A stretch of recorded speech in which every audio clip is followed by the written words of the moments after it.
कोई इस बात को प्रमाणित करना चाहता है कि ये गलत है, ऐसा नहीं है, तो ये बड़ी आसानी से प्रमाणित हो सकता है। पतीले में तिल डालो, पतीले को गर्म करो और उसमें पकोड़ा डालो तलने के लिए, तो क्या होगा? तल सकोगे? तो जो नहीं तल सकेगा वो बड़ी आसानी से कह सकता है कि इस तिल में तेल नहीं है। वही व्यक्ति अगर चकमक को ले और लकड़ी के ऊपर रख दे और बैठ जाए, आराम करने लगे कि मैं यहां 2 साल से बैठा हुआ हूं, अगर इसमें सचमुच में आग है तो इस लकड़ी में हो जानी चाहिए थी, लकड़ी जल नहीं रही है। परंतु जिसने ये दोहा कहा या लिखा वो ऐवई बात नहीं थी, तो जिसको मालूम है वो इस बात को भी प्रमाणित कर सकता है कि नहीं, ऐसी बात नहीं है, तिल में तेल है।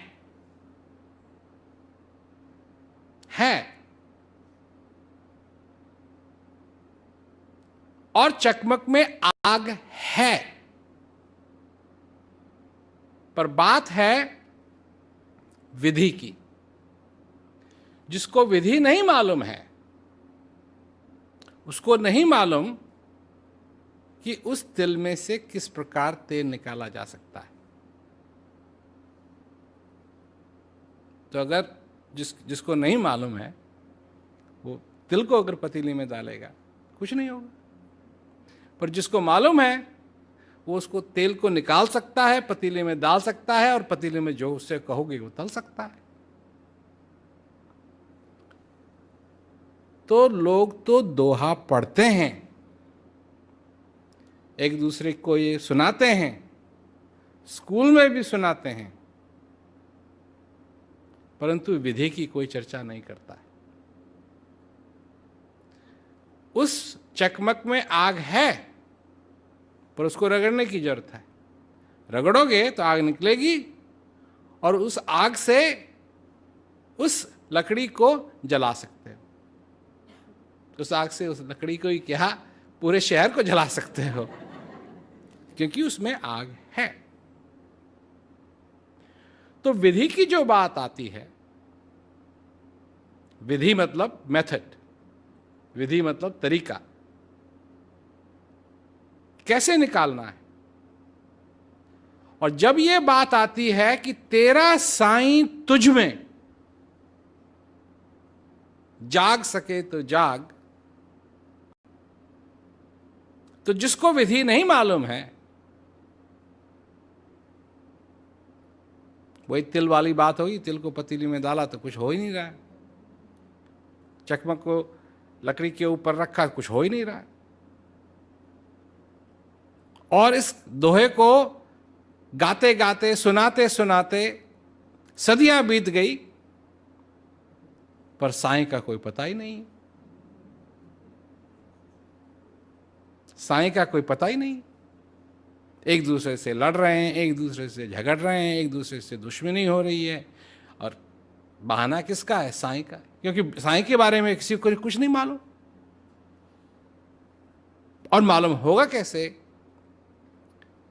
जब विधि नहीं है, मालूम ही नहीं है कैसे होगा ये, कैसे अंदर जाना है, कैसे अंदर जाना है। तो अगर कोई आदमी ये कहे कि नहीं मेरे को मालूम है विधि, क्या विधि है भाई, क्या विधि है? आंख बंद करो और अपने अंदर विचारो कि इस तिल में से तेल निकल रहा है। तो विचार विचार में तो तेल निकाल सकते हो तिल से, क्यों नहीं निकाल सकते हो? उस तिल में से तेल ही क्या, दूध निकाल सकते हो? दूध ही क्या, सोना निकाल सकते हो? सोना ही क्या, हीरा निकाल सकते हो?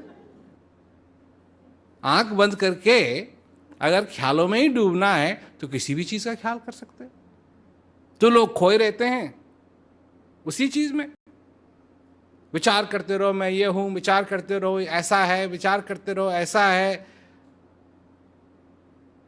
परंतु असलियत में वो साईं जो तुम्हारे अंदर है, क्या तुमने उसका अनुभव किया या नहीं? विधि की बात है,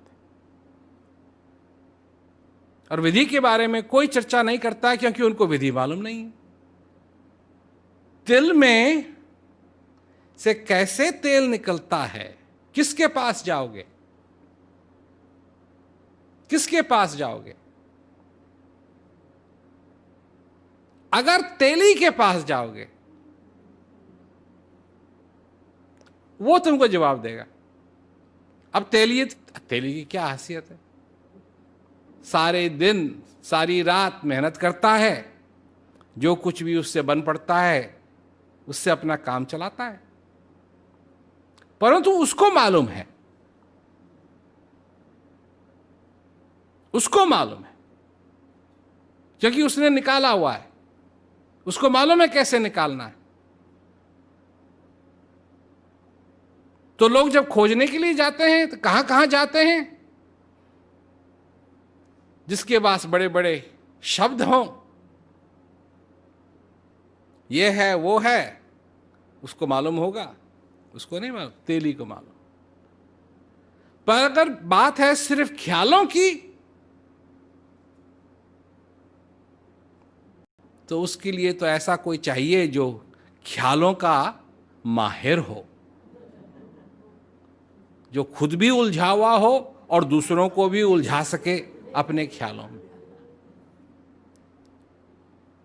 क्योंकि बात बड़ी साधारण है, तुमको मनुष्य शरीर मिला है।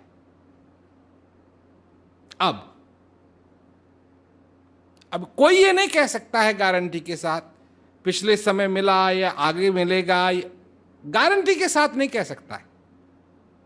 गारंटी के साथ वो ये कह सकता है कि अब है। अब लोग जो ख्यालों में खोए हुए हैं, हाँ मैं पिछले जन्म में ये था, मैं पिछले जन्म में वो था, मैं पिछले जन्म में ऐसा मैंने किया,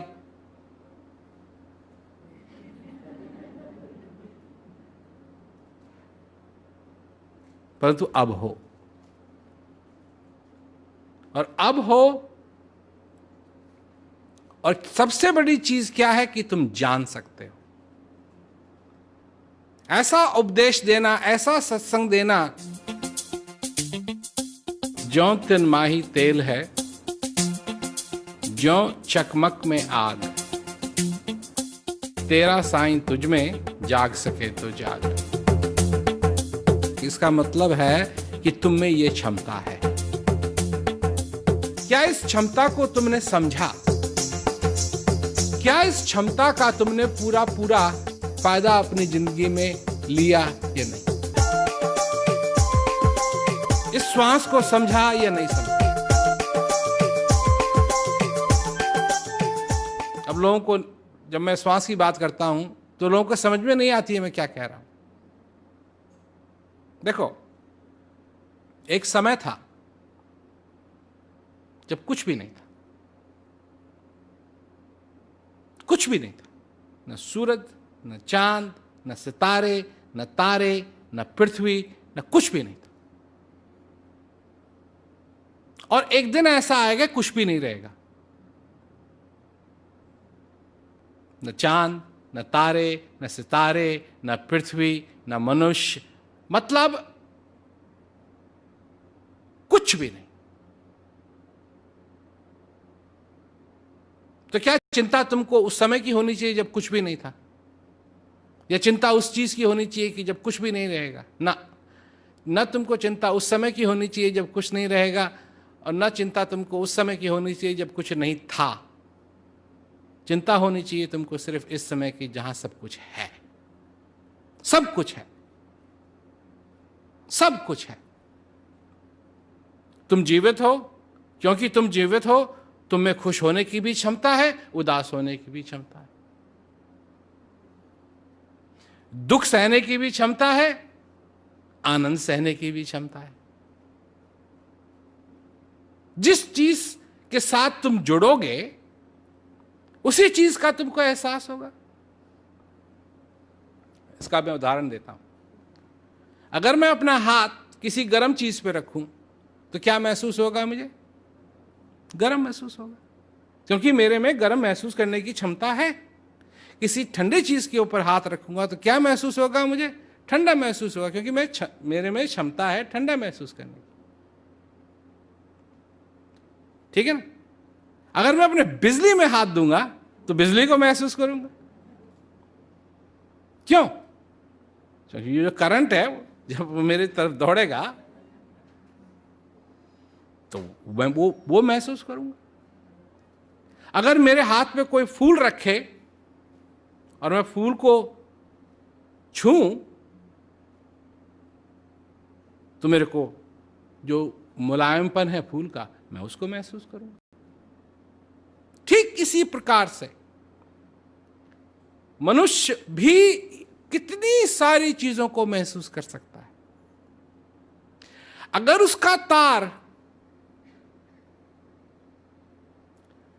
उसका देखो, गुलाब का फूल तुम लोगों ने देखा होगा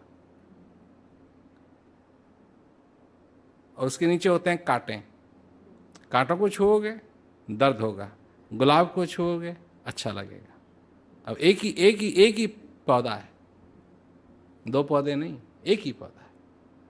क्यों? कांटे को छुओगे वो दर्द करेगा, गुलाब को छुओगे तो अच्छा लगेगा। क्यों? ऐसा क्यों है? क्योंकि जिस चीज के साथ तुम जुड़ोगे उस चीज का तुम एहसास करोगे। अगर ऐसी चीज के साथ तुम जुड़ोगे जिसकी प्रकृति आनंद देने की है, तुम्हारे जीवन में क्या होगा? आनंद। अगर ऐसी चीज से जुड़ोगे जिसकी प्रकृति दुख देने की है तो क्या होगा तुम्हारे जीवन में? दुख। और दुख से सब भागते हैं। दुख न हो इसके लिए सारा बवाल पैदा करते हैं। क्योंकि जब दुख होता है तो मनुष्य कहता है कि मेरे को दुख क्यों हो रहा है। वो ये नहीं कहता है मेरा तार ऐसी चीज से तो कहीं नहीं जुड़ा हुआ है जो दुख देने वाली हो। ये कभी नहीं कहता है। वो ये कहता है मैं तो गुलाब के फूल के पास हूं और जब मैं इस पौधे को छूता हूं तो मेरी उंगली से खून निकलता है। तुमने कहा था कि गुलाब का फूल अति सुंदर है, खुशबू देने वाला है और कोमल है, और मैंने जिसका एहसास किया है वो दुख देने वाला है, दर्द देने वाला है और कोमल नहीं, और उसकी कोई खास खुशबू भी नहीं। तुम गलत हो। अब अंतर कितना है? यहां छुओगे तो यही होगा, न अच्छी खुशबू आएगी, दर्द भी होगा क्योंकि यहां हैं कांटे और यहां हैं फूल।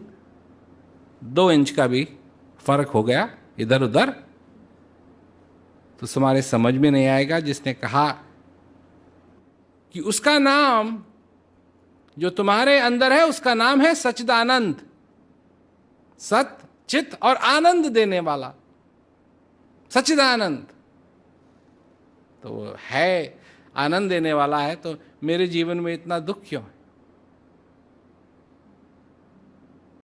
और तार किसकी चीज के साथ जोड़ा हुआ है? सच्चिदानंद के साथ जोड़ा हुआ है या दुख देने वाले के साथ जोड़ा हुआ है? सचमुच में उस तिल में तेल है, उस चकमक में आग है, और तुम्हारा खुदा, तुम्हारा साईं, तुम्हारा भगवान, तुम्हारा ईश्वर कहाँ है? तुम्हारे अंदर है। और कहां होगा? और कहां होगा? तुम्हारा तुम्हारा किसी और की नहीं बात कर रहा मैं, तुम्हारी बात कर रहा हूं। तुम्हारा कहां होगा? तुम्हारा भगवान जिसका एहसास सिर्फ तुम कर सकते हो और कोई नहीं, वो कहां है? वो तुम्हारे अंदर है। पर बात है विधि की, मालूम है या नहीं मालूम है, विवेक है या नहीं है, जानते हो या नहीं जानते हो। मानते की बात नहीं कर रहा हूं मैं, जानते हो या नहीं जानते हो। क्योंकि सारा संसार जिस तरफ जाना चाहता है, हम भी उसी तरफ जाना चाहते हैं। तुम्हारे अंदर ये श्वास चल रहा है, आ रहा है, जा रहा है।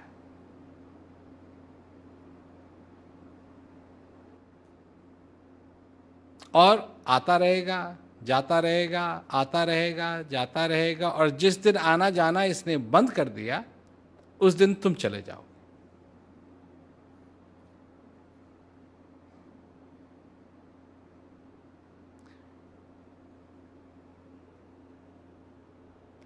इसमें अगर कोई अपने आप को जोड़े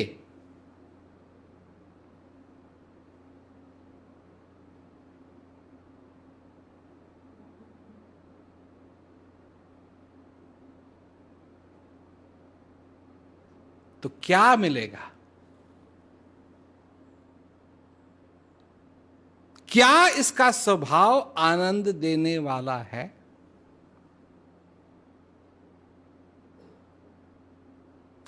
जीवन देने वाला तो जरूर है। तो जब जीवन देने वाला इसका स्वभाव है,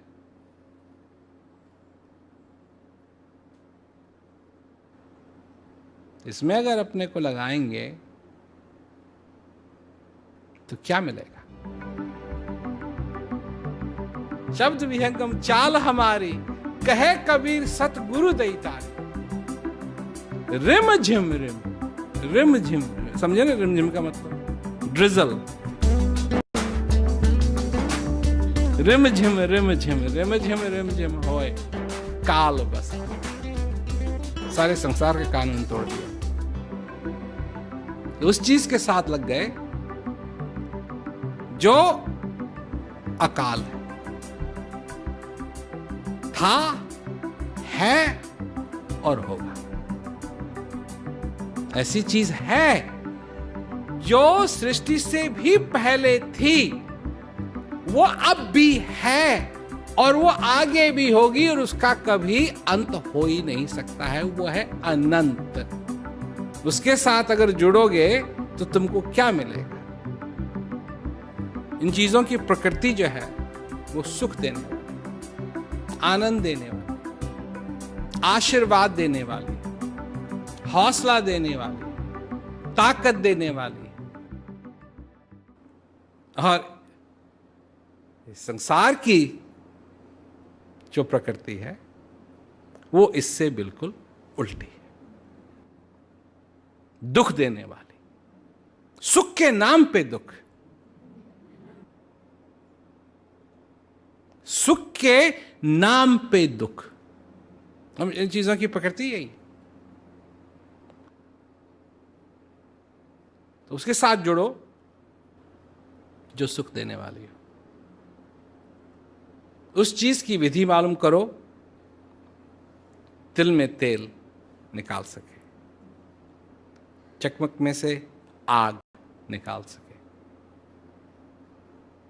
फिर तुम्हारे जीवन में